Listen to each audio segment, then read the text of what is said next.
नमस्कार. मराठी किचनमध्ये तुमचं सर्वांचं अगदी मनापासून स्वागत आहे. आज आपण बनवणार आहे पत्तागोबीची एक मस्त अशी टिफिन भाजी. अर्धा मीडियम साईजचा पत्तागोबी व्यवस्थित कट करून स्वच्छ धुवून घेतलेला आहे. अर्धी वाटी भाजलेले शेंगदाणे आहेत, थोडीशी कोथिंबीर, हिरवी कोथिंबीर चिरलेली, 15-20 लसणाचे कोडे आहेत, ही हळद, मीठ आणि आपला घरचा मसाला आहे लाल तिखट. आणि अर्धी वाटी मी मटकीची डाळ स्वच्छ धुवून पाण्यात थोडी भिजत ठेवलेली आहे. मटकीची डाळ भाजीमध्ये खूप छान लागते पत्तागोबीच्या. तुम्ही मुगाची या फिर हरभऱ्याची डाळ पण घेऊ शकता. आता पॅन गरम करायला ठेवायचं. गरम पॅनमध्ये 2 चमचे तेल टाकून घ्यायचं. तेल गरम झालं की त्याच्यामध्ये कोबी टाकून घ्यायचा. पत्तागोबी खूप हेल्दी असतो, त्याच्यामुळे भाजी ह्याची जरूर बनवून खात जावा. भरपूर फायदे आहेत गोबीचे. आता गोबी आपल्याला व्यवस्थित हलवून घ्यायचा आहे, भाजून घ्यायचा आहे. भाजलेल्या गोबीची भाजी खूप छान लागते. 2 ते 3 मिनिट ह्याला हलवून मीडियम गॅसवर व्यवस्थित भाजून घ्या. आता हे आपलं भाजून झालेलं आहे, याला साईडला ठेवायचं. कढई ठेवली आहे गॅसवरती आणि भाजीसाठी तेल टाकलेलं आहे. आता 4 ते 5 चमचे तेल टाकले आहे. तर तेल तुम्ही कमी जास्त करू शकता.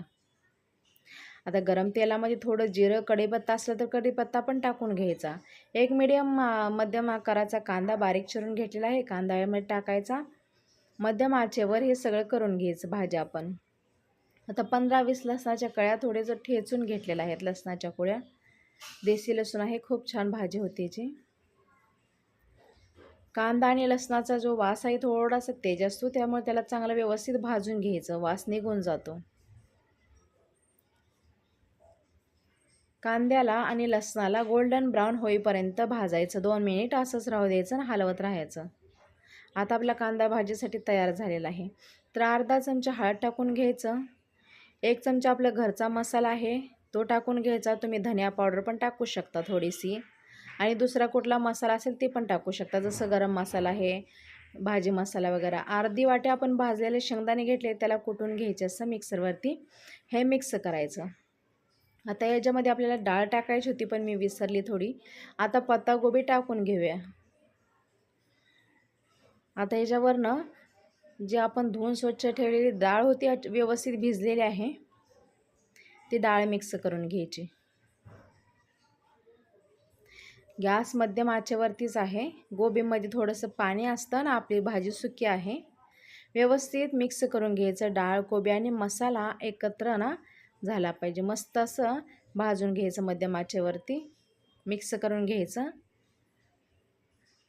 आणि चवीपुरते मीठ टाकून घ्यायचं. आता छोटा 1 चमचा मी मीठ टाकलेला आहे. मीठ टाकल्यानंतर व्यवस्थित हलवून घ्यायचं. टिफिनसाठी एकदम परफेक्ट भाजी आहे. ही भाजी टेस्टी पण आहे आणि हेल्दी पण आहे. तुम्ही पण अशा प्रकारे नक्की ट्राय करून बघा घरी. तर व्यवस्थित मिक्स करून घ्यायचं. मीठ सगळं लागलं पाहिजे. आणि गॅस आताही मध्यम आचेवर आहे. पूर्ण पाणी सुकू द्यायचं.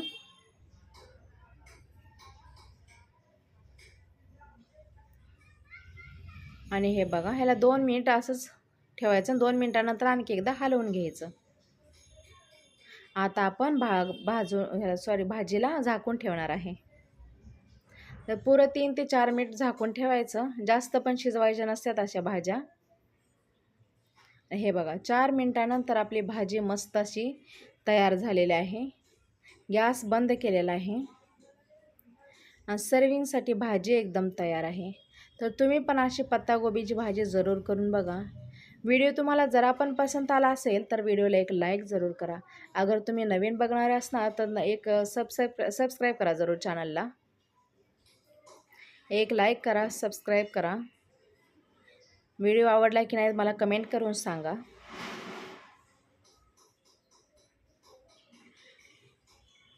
हे बघा, मस्त अशी आपली टिफिनसाठी पत्तागोबीची भाजी तयार झाली आहे. थोडीशी वरून कोथिंबीर टाकायची.